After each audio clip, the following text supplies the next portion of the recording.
अगले एपिसोड के लिए 30 लाइक और 10 से 15 कमेंट्स करो वरना अगला एपिसोड अपलोड नहीं होगा। 41 चाहत के अंदर हो रहे हैं बदलाव, क्या है कारण? हेलो दोस्तों, मेरे यूट्यूब चैनल सैमपॉक स्टोरी में आपका स्वागत है। आपने मुझे माई पैशनेट माफिया लव में बहुत समर्थन दिया है और अब मैं माई पैशनेट माफिया लव S2 का एपिसोड अपलोड कर रहा हूँ, इसलिए कृपया सपोर्ट करें। मैं डेली एपिसोड अपलोड करूंगा और इस कहानी को माई पैशनेट लव की तरह पूरा करूंगा। Minimum 20 comments for next episodes. तीनों ने मिलकर चाहत के मुंह में थोड़ा सा केक डाला। अब बिहान अपने लिए एक पीस लेने ही वाला था जब मरियम जल्दी से पूरा का पूरा केक उठाकर अपने छोटे छोटे हाथ जानवरों की तरह केक में मारकर पूरा केक मुंह में ठूंसते हुए बोली, आई एम सॉरी पर आप लोग कल खा लेना, ये हमारा है। हम कब से इसका वेट कर रहे थे, अब हम चलते हैं। इतना कहकर मरियम तेजी से वहां से दौड़ गई और उसकी तेजी देखकर विहान और चाहत का मुंह बन गया। मरियम की बच्ची, तुझे हम छोड़ेंगे नहीं भूखी गिलहरी, तू रुक अभी। इतना कहकर विहान मरियम के पीछे दौड़ने को हुआ जब अचानक ही उसकी नज़र चाहत पर गई और उसकी आंखें हैरानी से बड़ी हो गई। चाहत, यह क्या है? यह खुदा, अम्मी जान जरा देखिए तो, ये छोटी चुहिया, इसकी आंखें। और विहान की बात सुन नाज बेगम का ध्यान भी चाहत की तरफ गया और अब वो शॉकिंग रिएक्शन देते हुए, यह खुदा चाहत बेटा, यह आपकी आंखें। हमारी आंखें? क्या हुआ खाला जान हमारी आंखों को? सब ठीक तो है? कहते हुए चाहत ने जैसे ही बिस्तर से उतरकर आईने में अपना रिफ्लेक्शन देखा, उसकी आंखें हैरानी से फैल गई, क्योंकि उसकी आंखें डार्क ग्रीन कलर की हो चुकी थी और ये देखते ही उसे अपनी आंखों पर यकीन नहीं हुआ। इससे पहले वह कुछ रिएक्ट करती तभी विहान स्माइल करते हुए खुश होकर चाहत के पीछे खड़े होते हुए बोला, अरे छोटी चुहिया, तूने अपनी आंखों पर लेंस लगाया है, वो भी ग्रीन कलर की। कब कहाँ से ली तुझे? इन चीजों का शौक कहाँ से पड़ गया?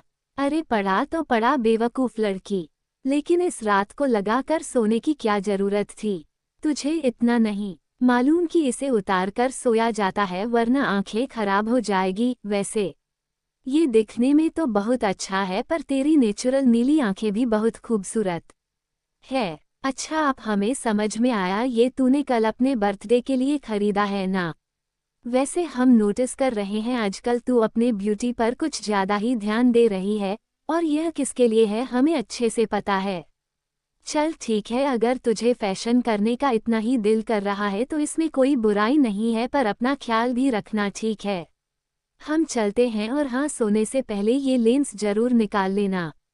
विहान की बात को सुनकर नाज बेगम स्माइल करते हुए प्यार से चाहत के सर पर हाथ फेरते हुए बोली, चाहत बेटा, हम खुद से दुआ करेंगे आपका ये जन्मदिन आपके लिए खुशियों का त्योहार लेकर आए, आमीन। इतना कहकर नाज बेगम विहान के साथ कमरे से निकल गई और उनके जाते ही चाहत घबराकर धड़ाम से जमीन पर गिर गई।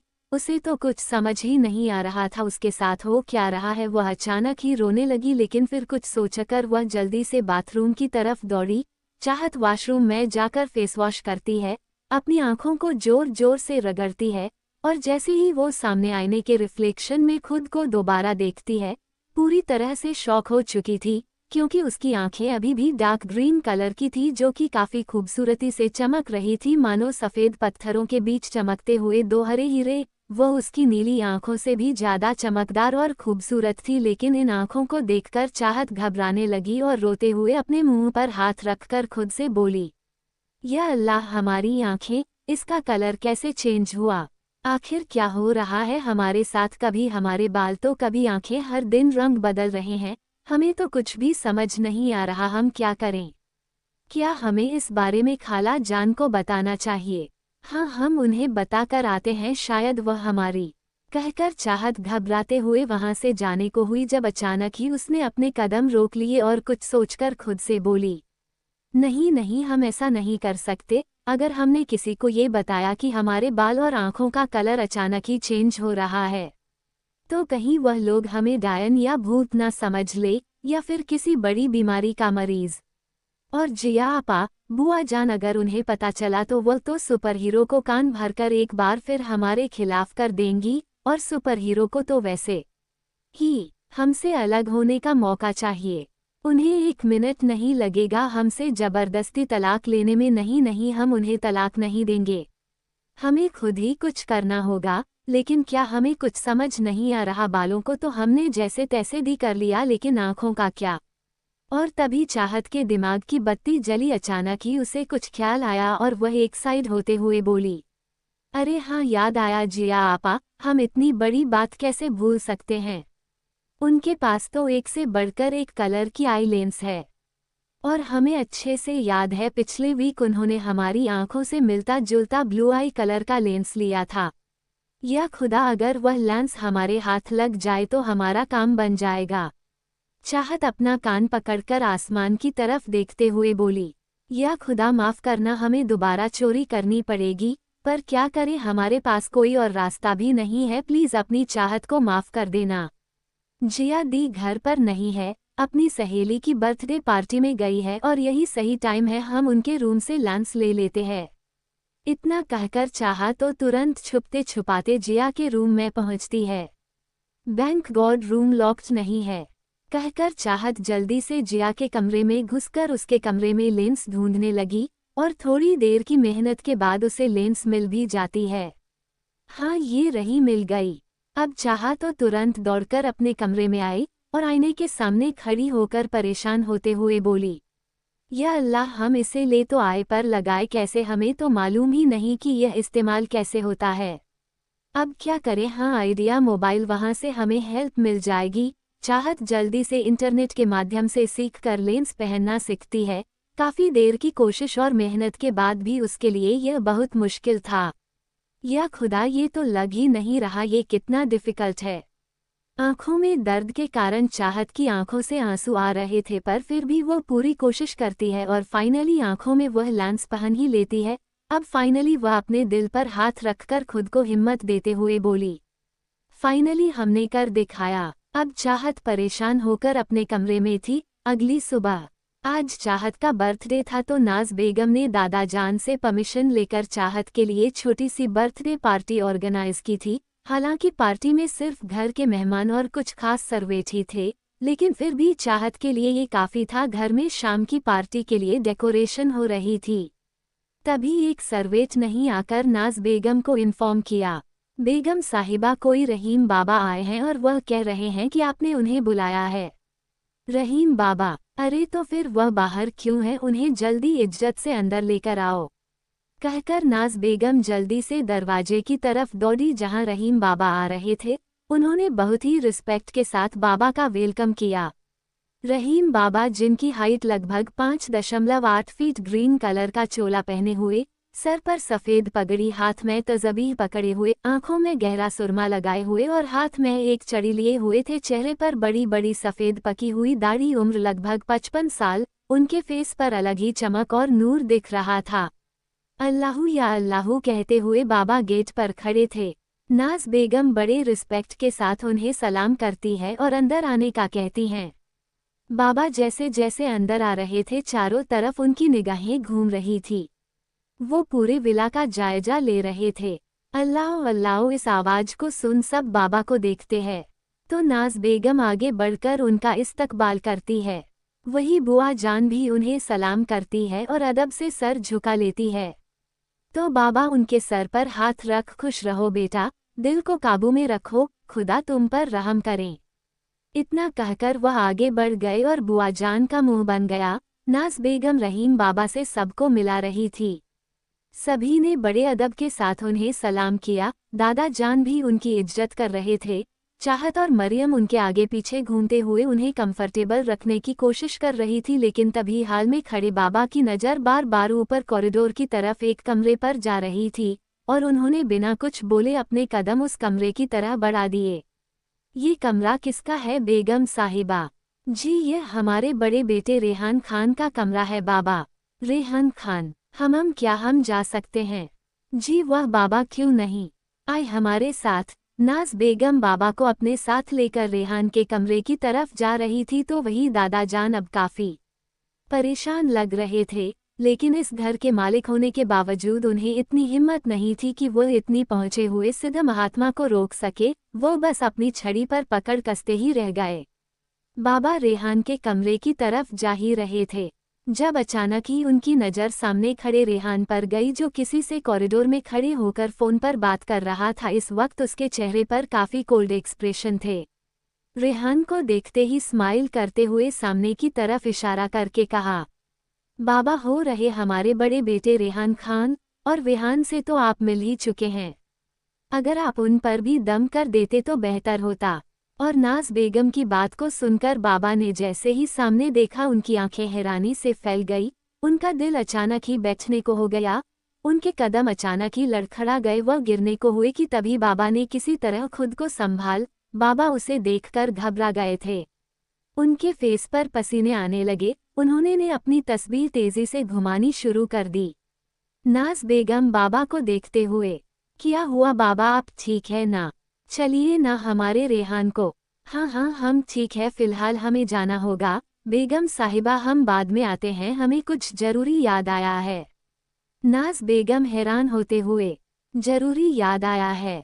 लेकिन बाबा। बेगम साहिबा हमने कहा ना, हमें बहुत जरूरी काम है। फिलहाल के लिए यह पानी की बोतल लीजिए, ये दम किया हुआ पानी है, इसे अपने घर में छिड़क दीजिए। हम खुदा से दुआ करेंगे कि आपका घर हर मुसीबत से दूर रहे। फिलहाल आप अपने बच्चों का और परिवार का ख्याल रखें, हम चलते हैं। इतना कहकर बाबा तेजी से उल्टे पैर घर से बाहर दौड़े, और नाज बेगम हैरान और परेशान होते हुए, बाबा हमारी बात तो सुने। बट बाबा वहां से जा चुके थे, ऐसा लगा जैसे कोई हवा आई और वो वहां से गायब हो गए। तभी नाज बेगम वो बोतल को कसके हाथ में पकड़े हुए, या अल्लाह हमारे घर की हिफाजत करना। तभी रेहान उनके पास आता है। मिसेस खान कौन थे वो? रेहान बेटा वो रहीम बाबा थे, बहुत पहुंचे हुए मौलवी है, हमने उन्हें घर की नज़र के लिए बुलाया था। वह दरअसल आजकल बच्चे। रेहान की टेढ़ी नज़र उस बोतल पर ही थी जो नाज बेगम के हाथ में थी। रेहान कोल्ड वॉइस में, ये खान विला है, मैसेज खान फकीरों का आसरा नहीं, जो कोई भी मुंह उठाकर चला आए आगे से, आप हमारी मर्जी के बिना यहाँ किसी भी बाबा या फकीर को लेकर नहीं आएंगी, गॉट इट? और हाँ, बेहतर होगा आगे से आप इन फालतू लोगों के आसपास घूमने बंद कर दीजिए, हमारे रहते हमारे घर में ये हमारे लोगों पर किसी और की परछाई भी नहीं आ सकती, समझी आप? रेहान ये बोलकर तिरछी स्माइल के साथ आगे बढ़ जाता है, और उसके आगे बढ़ते ही वो बोतल नाज बेगम के हाथ से फिसल कर गिर जाती है और उसके टुकड़े टुकड़े हो जाते हैं, जिसके तुरंत बाद नाज बेगम घबराकर अपने मुंह पर हाथ रखते हुए, या खुदा ये क्या हुआ, ये तो बिल्कुल भी अच्छा महसूस नहीं होता। और वही रेहान स्टाइल से ब्लैक गॉगल्स चढ़ते और विस्टल बजाते हुए निकल जाता है। कुछ देर बाद नीचे डाइनिंग हॉल में आज सबके फेस पर स्माइल थी, क्योंकि आज हमारी चाहत का बर्थडे जो था। हालांकि अभी भी यहाँ कुछ लोगों के चेहरे बिल्कुल स्ट्रेट थे। सभी डाइनिंग टेबल पर बैठे हुए फास्ट कर रहे थे। रेहान तिरछी नज़रों से चाहत को ही देख रहा था, जो टेबल पर ब्रेकफास्ट अरेंज करते हुए कुछ अपसेट सी दिख रही थी। तभी नाज बेगम, अरे चाहत बेटा, आप ये सब रहने दीजिए और जल्दी से ब्रेकफास्ट कर लीजिए हमारे साथ, फिर हम सबको शॉपिंग पर भी निकालना है, आज आपका बर्थडे है तो हम लोग। बीच में ही मरियम एक्साइटेड होते हुए, अरे वाह शॉपिंग, हम भी चलेंगे, हमारे चॉकलेट्स और स्नैक्स खत्म। ये सुनकर रेहान अपनी आंखें छोटी कर मरियम को ढूंढने लगा, भूखकर गिलहरी हुए है। तभी चाहत चेहरे पर भी किसी मुस्कान लिए, नहीं खाला जान शुक्रिया, हमारा मन नहीं है। और यह सुन नाज बेगम फिक्र करते हुए, क्यों बेटा आपका मन क्यों नहीं है? अरे आज आपका बर्थडे है, हम कुछ नहीं जानते, आपको हमारे साथ शॉपिंग पर चलना ही होगा। आप जल्दी रेडी हो जाए, ओके? ये सुनकर चाहत धीरे से हाँ में सर हिलाकर वहां से जाने लगी कि तभी रेहान अपनी कोल्ड वॉइस में उसे पीछे से आवाज देते हुए बोला, रुको लिटिल रैबिट। रेहान की कमांड सुनते ही चाहत के चलते हुए कदम रुक गए, और तभी रेहान अपनी जगह से उठकर उसके सामने आया। कुछ देर तक दोनों एक दूसरे की आंखों में देखते रहते हैं, जैसे वहां उन दोनों के सिवा कोई हो ही ना। तो दोस्तों, क्या ये जन्मदिन का मौका लाएगा चाहत की जिंदगी में नया मौका? क्या रेहान सब कुछ भूल कर एक्सेप्ट करेगा चाहत को, या जारी रहेगा या दर्द का सिलसिला जानने के लिए बने रहिए कहानी में। https skeptical smiley face pocketnovel.onalink.me/ciso/otv8op love CONTRECT with you. Asia का नंबर 1 न्यूरोलॉजिस्ट और हॉट सर्जन अर्जुन बजाज, जिसके पास पैसों की कोई कमी नहीं, बहुत ही ज्यादा हैंडसम और एरोगेंट, मेडिकल की दुनिया में जिसकी तूती बोलती है। लेकिन जैसा कि कहा जाता है हर इंसान परफेक्ट नहीं होता, वैसे ही अर्जुन में भी है एक समय उसकी एक अजीब बीमारी जिसका इलाज लाख कोशिश करने के बाद भी उसे नहीं मिला। लेकिन उसकी दुनिया तब बदल जाती है जब उसकी मुलाकात होती है 19 साल की महक से, और वो कर लेता है उसे जबरदस्ती शादी। आखिर ऐसी क्या वजह है जिसके लिए अर्जुन ने कर ली है महक से शादी, और ऐसी क्या बीमारी है अर्जुन को जिसका इलाज है सिर्फ महक। 42 ब्यूटीफुल बर्थडे सरप्राइज चाहत और रेहान। हेलो दोस्तों, मेरे यूट्यूब चैनल सैमपॉक स्टोरी में आपका स्वागत है। आपने मुझे माई पैशनेट माफिया लव में बहुत समर्थन दिया है और अब मैं माई पैशनेट माफिया लव S2 का एपिसोड अपलोड कर रहा हूँ, इसलिए कृपया सपोर्ट करें। मैं डेली एपिसोड अपलोड करूँगा और इस कहानी को माई पैशनेट लव की तरह पूरा करूँगा। Minimum 20 comments for next episodes. आप ये सब रहने दीजिए और जल्दी से ब्रेकफास्ट कर लीजिए हमारे साथ, फिर हम सबको शॉपिंग पर भी निकालना है। आज आपका बर्थडे है तो हम लोग। बीच में ही मरियम एक्साइटेड होते हुए, अरे वाह शॉपिंग, हम भी चलेंगे, हमारे चॉकलेट्स और स्नैक्स खत्म। ये सुनकर रेहान अपनी आंखें छोटी कर मरियम को ढूंढने लगा। भूख कर गिलहरी हुए है। तभी चाहत चेहरे पर भी किसी मुस्कान लिए, नहीं खाला जान शुक्रिया, हमारा मन नहीं है। और यह सुन नाज बेगम फिक्र करते हुए, क्यों बेटा आपका मन क्यों नहीं है? अरे आज आपका बर्थडे है, हम कुछ नहीं जानते, आपको हमारे साथ शॉपिंग पर चलना ही होगा। आप जल्दी रेडी हो जाए, ओके। ये सुनकर चाहत धीरे से हाँ में सर हिलाकर वहां से जाने लगी कि तभी रेहान अपनी कोल्ड वॉइस में उसे पीछे से आवाज देते हुए बोला, रुको लिटिल रैबिट। रेहान की कमांड सुनते ही चाहत के चलते हुए कदम रुक गए और तभी रेहान अपनी जगह से उठकर उसके सामने आया। कुछ देर तक दोनों एक दूसरे की आंखों में देखते रहते हैं जैसे वहां उन दोनों के सिवा कोई हो ही ना। जिया ये देखकर जल भून रही थी और बुआ जान के साथ साथ दादी जान की नज़र भी उन दोनों पर ठहरी हुई थी, लेकिन रेहान की धमकी के बाद दादा जान अब कुछ भी कहना मुनसिफ नहीं समझते, तो वही जिया सभी का ध्यान अपनी तरफ खींचते हुए जानबूझकर स्पून नीचे गिरा देती है, जिसकी आवाज से दोनों का ध्यान इस आवाज पर जाता है। दोनों अपने सेंस में आ जाते हैं। फिर रेहान आगे बढ़कर उसे एक ब्लैक बॉक्स देते हुए बोला, ये तुम्हारा बर्थडे गिफ्ट, जिसे देखकर चाहत के फेस पर स्माइल आ जाती है। Thank you so much. और रेहान वहां से चुपचाप चला गया और उसके जाते ही रेहान और मरियम जल्दी से अपनी जगह से उठकर एक्साइटेड होकर उसे दोनों तरफ से घेरते हुए बोले, अरे वह बर्थडे गिफ्ट, वह भी रेहान भाई जान का दिया हुआ। चाहत जरा खोलकर देखो ना, आखिर इसमें है क्या, जरूर कुछ स्पेशल हो गया। और यह सुनते ही चाहत स्माइल करके बॉक्स खोलती है तो अगले ही पल उसके चेहरे पर एक बड़ी सी मुस्कान आ गई, क्योंकि गिफ्ट बॉक्स में डायमंड नेकलेस का सेट था, इसके साथ ही एक ब्लैक क्रेडिट कार्ड, जिसे देखते ही रेहान खुश होकर बोला, अरे वाह, ये तो सबसे एक्सपेंसिव कार्ड है, इसकी कोई लिमिट नहीं है। लगता है भाईजान ने तुम्हें शॉपिंग के लिए दिया है, अब तो चाहत तुम्हें शॉपिंग पर जाना ही होगा, और बीवी होने के नाते तुम्हें पूरी छूट है आज भाईजान के खुल के पैसे उड़ाना। उन्हें भी तो पता चले कि बीवियों के कितने खर्च होते हैं। और रेहान की बात को सुनकर चाहत शर्मा गई। बुआ जान और जिया ये देखकर जल भून जाती है और उठकर गुस्से से दांत पीसते हुए बोली, हमें ये चोचले देखने का कोई शौक नहीं, हम जा रहे हैं अब्बा जान अपने रूम में। तभी जिया, अम्मी जान रुके, हम भी चलते, हमें कोई शौक नहीं इनके ड्रामे देखने का। इतना कहकर जिया चाहत की बगल से निकल रही थी और गुस्से से उसे घूरते हुए बोली, ज्यादा खुश होने की जरूरत नहीं है, अमीर घरों के मर्दों को शौक होते हैं गरीबों का दान देने का, और तुम तो इस घर की पुरानी भीख मांगी हो। बेचारी अनाथ रेहान का दिल तो बड़ा है ही, ये सोचकर कि तुम्हारा दिल ना टूट जाए, वह तुम्हारा बर्थडे का गिफ्ट दे रहा है, इसे हमारी तरफ से भीख समझकर रख लो। इतना कहकर वह मुंह बनाकर वहां से जाने लगी जब विहान गुस्से से पीछे से उसे आवाज देते हुए बोला, यहाँ कौन भिखारी है और कौन नहीं वह तो। और इससे पहले विहान आगे कुछ कहता जिया जो कि सीढ़ियां चढ़कर अपने कमरे की तरफ जा रही थी, ना जाने कैसे उसका बैलेंस बिगड़ गया और वह मुंह के बल जमीन पर गिरी। आ की आवाज के साथ उसके नाक और मुंह से खून गिरने लगा क्योंकि उसका एक दांत टूट गया था। और ये देखते ही उसकी माँ शबनम बेगम पूरी तरह घबरा गई। अरे बेटा जिया, तुम्हारा ध्यान कहाँ रहता है? कितनी चोट लग गई है हमारी बेटी को?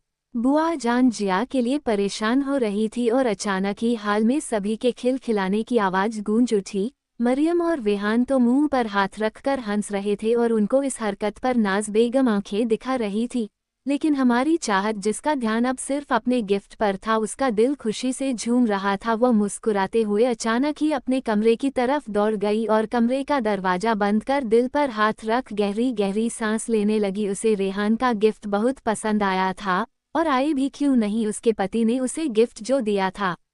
चाहत की खुशी छुपाए नहीं चुप रही थी। वहीं दूसरी तरफ रहीम बाबा हौंफते हुए दरगाह पहुंचते हैं और अपने सेवक से हड़बड़ाते हुए ऑर्डर देकर बोले, हमें तहखाने की चाबी लाकर दो। तो सेवक बाबा को देखते हुए, बाबा क्या हुआ, आप ठीक तो है? आप इतना घबराए हुए क्यों है? हम ठीक है, हमने जितना कहा उतना करो, हमें चाबी लाकर दो। बाबा अपने मन में सोचते हैं, अगर हम जो सोच रहे हैं वो सही है तो इतिहास खुद को दोहरा रहा है, इस बार पहले से भयानक जंग होने वाली है। तभी सेवक चाबी लाकर देता है। बाबा जी हाथ से चाबी जल्दी से झपट कर तहखाने की तरफ बढ़ जाते हैं। सेवक उन्हें दूर तक देखता रह गया। बाबा ने तहखाने को तहस नहस कर दिया। यह खुदा कहा गई वो किताब मिल क्यों नहीं रही? उसका मिलना जरूरी है। हमारे सवालों के जवाब शायद उसी किताब में होंगे। और तभी बाबा की नज़र लाल कपड़े में लिपटी हुई किसी चीज पर गई, जिसे देखकर उनकी आंखों में चमक आ गई और वह एक झटके से वह चीज अपने हाथ में उठाकर लाल कपड़े को हटाते हैं। हाँ, मिल गई। बाबा ने तुरंत वो किताब टेबल पर रखी जो कि ब्लैक कलर की थी और उसे पर राउंड शकल में कुछ अजीबोगरीब निशान बने हुए थे, जहाँ चारों तरफ काले सांप और बीच में एक काला सितारा बना हुआ था। बाबा जी जल्दी से उसे किताब को खोलकर उसके पन्ने पलटने लगे और अगले ही पल वह उसे पर कुछ पढ़ना शुरू कर देते। वह जैसे जैसे किताब के पन्ने पलट रहे थे, उनके माथे पर शिकन आ रही थी और पसीना भी। या खुदा, इसका मतलब हमने जो सोचा और देखा वो सच है। मतलब वो लड़का और वह बच्ची। नहीं, ये बिल्कुल नहीं होना चाहिए था।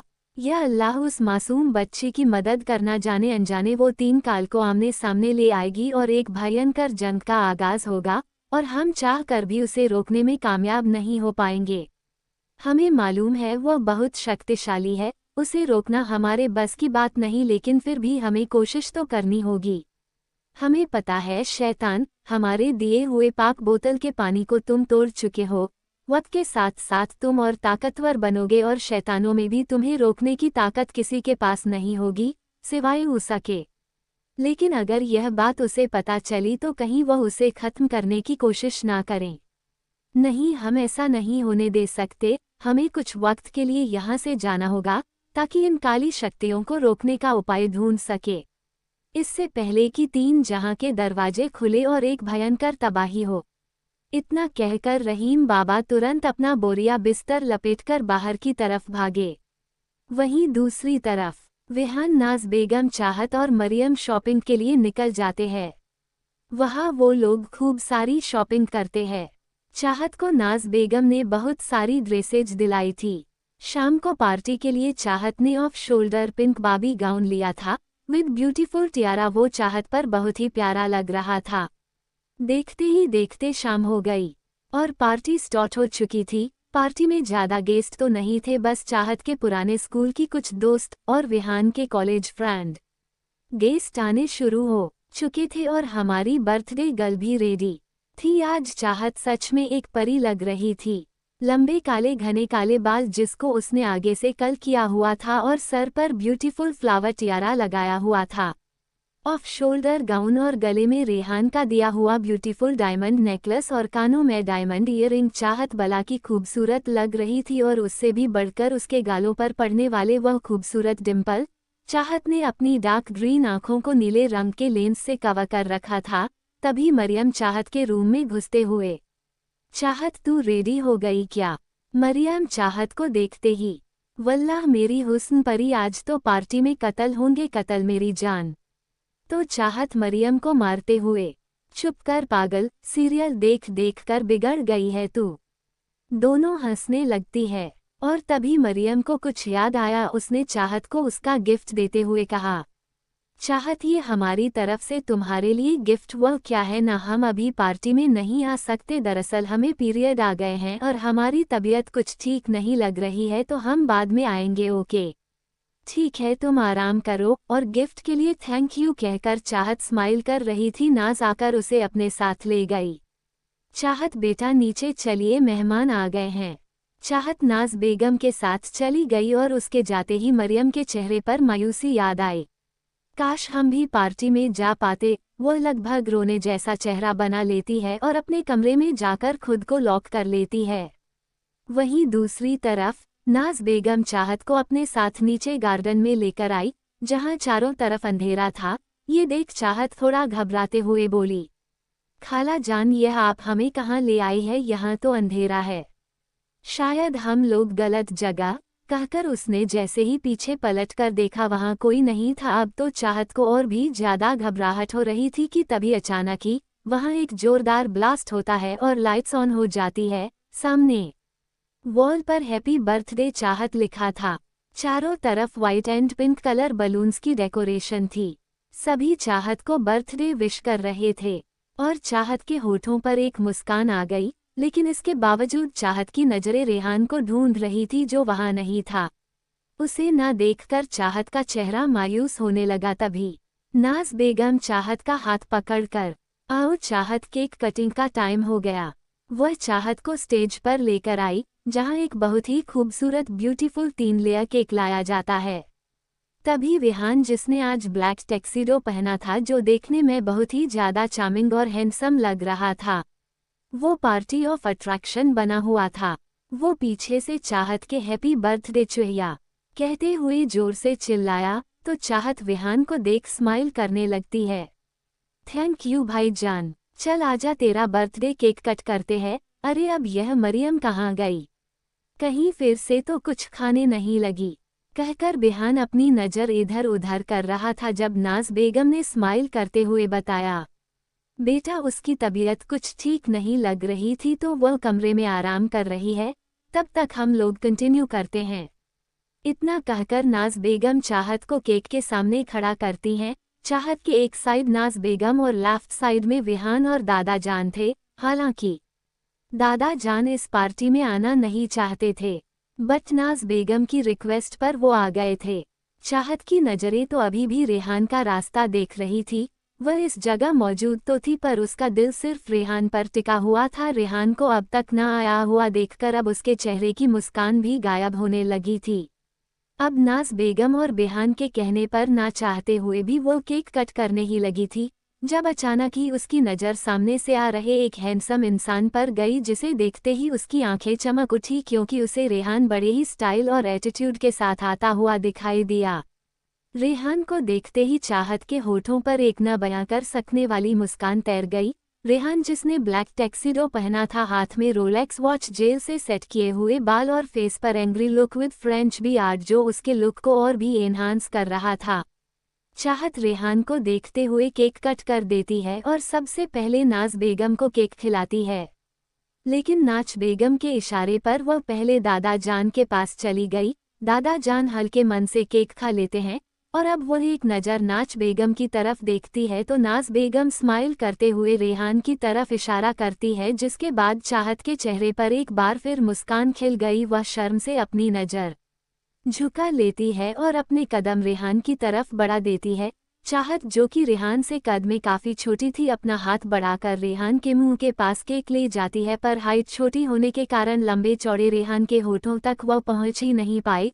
उसे अपने पंजों के बल खड़ा होना पड़ा। जब हाई हील पहने होने के कारण अचानक ही उसका बैलेंस बिगड़ और वह गिरने ही वाली थी जब रेहान ने एक झटके में अपना हाथ बढ़ाकर उसे कमर से थाम लिया और चाहा तो तुरंत उसकी बाहों में झूल गई। यह नज़ारा इतना रोमांटिक था कि कुछ पल के लिए तो वह दोनों एक दूसरे की आंखों में देखते रहे और अचानक ही ऑडियंस उन दोनों को देखकर जोर जोर से ताली बजाने लगी। जब चाहत अपने होश में आई वह धीरे से अपनी नज़र इधर उधर करते हुए सीधा खड़ा होने की कोशिश करती है जब रेहान उसे यूं ही अपनी बाहों में संभाले हुए खुद आगे बढ़कर उसके हाथ से केक खा लेता है और उसकी फिंगर लिक कर देता है, जिसके एहसास से ही चाहत की बॉडी में गूज़बम्प आ जाते हैं। केक सचमुच टेस्टी है और खिलाने वाला भी, कहकर रेहान उससे दूर हो जाता है और चाहत बस उसे ना समझी में देखती रह गई कि तभी जिया जो कि अपनी अम्मी जान शबनम बेगम के साथ खड़ी थी, गुस्से से यह नज़ारा देखकर अंदर ही अंदर उबल रही थी जब शबनम बेगम उसकी जलन को हवा देते हुए बोली, देख रही हो जिया इस लड़की के तेवर, किस तरह अपने हुस्न के जाल में रेहान को फंसाती जा रही है। देखो जिया अभी भी वक्त है, हम कहते हैं तुम्हें इस मौके का फ़ायदा उठाना चाहिए, वरना वह दिन दूर नहीं जब ये लड़की इस घर में मालकिन बनकर हम पर हुक्म चलाएगी। कहीं ऐसा ना हो मालकिन बनते ही यह हमें नौकरों की तरह लात मारकर घर से बाहर निकाल दे। तुम समझ रही हो ना? बिल्कुल अम्मी जान, हम समझ रहे हैं और अब हमें क्या करना है हमें अच्छे से पता है। इतना कहकर जिया, जिसने अपने बदन पर एक वन पीस बॉडीकॉन ड्रेस पहन रखी थी, ब्लैक कलर की यह बॉडी कंट्रास्ट जो उसकी बॉडी पर बिल्कुल फिट थी और वह बहुत ही ज़्यादा अट्रैक्टिव लग रही थी, एक अदा के साथ चलते हुए रेहान और चाहत के सामने आई और रेहान के सामने हाथ बढ़ाते हुए स्माइल कर बोली, रेहान कितनी खूबसूरत पार्टी है, क्यों ना इस खूबसूरत मौके पर एक खूबसूरत सा डांस हो जाए, प्लीज़ मना मत करना। जिया के इस तरह कहने पर रेहान उसे मना करने ही वाला था जब अचानक ही उसकी नज़र दादा जान के चेहरे के एक्सप्रेशन पर गई और ना चाहते हुए भी वह अपने हाथों की मुट्ठी कस चाहत को खुद से दूर कर जिया का हाथ थाम लेता है। और ऐसे होते ही चाहत पूरी तरह हैरान हो गई, उसकी आंखों में नमी आने लगी थी। और तभी your beauty is my destiny Siya 21वीं सदी की मेकअप आर्टिस्ट और कॉस्मेटिक सर्जन जो टाइम ट्रैवल करके 16वीं सदी में चली गई और उसकी मुलाकात हुई एक घमंडी और गुस्सैल राजकुमार से। कैसे पता करे कि सी आपने टाइम ट्रैवल का रहस्य और कैसे वापस आएगी अपने समय में। माय ऑब्सेस्ड माफिया, क्या हो अगर आप अनजाने में बचा ले किसी माफिया की जान पर बन जाए उसका जुनून। कुछ ऐसे ही कहानी है खुशी की जिसने 3 साल पहले बचाई है एक माफिया की जान और अब बन चुकी है उसका जुनून, जिसे पाने के लिए वह किसी भी हद तक जा सकता है। और खुशी की जा चुकी है याददाश्त, वह तो उस घटना को भूल ही चुकी है। कैसे होगी यह प्रेम कहानी पूरी जब खुशी पहुंचेगी उस माफिया के ऑफिस में उसकी सेक्रेटरी बनकर।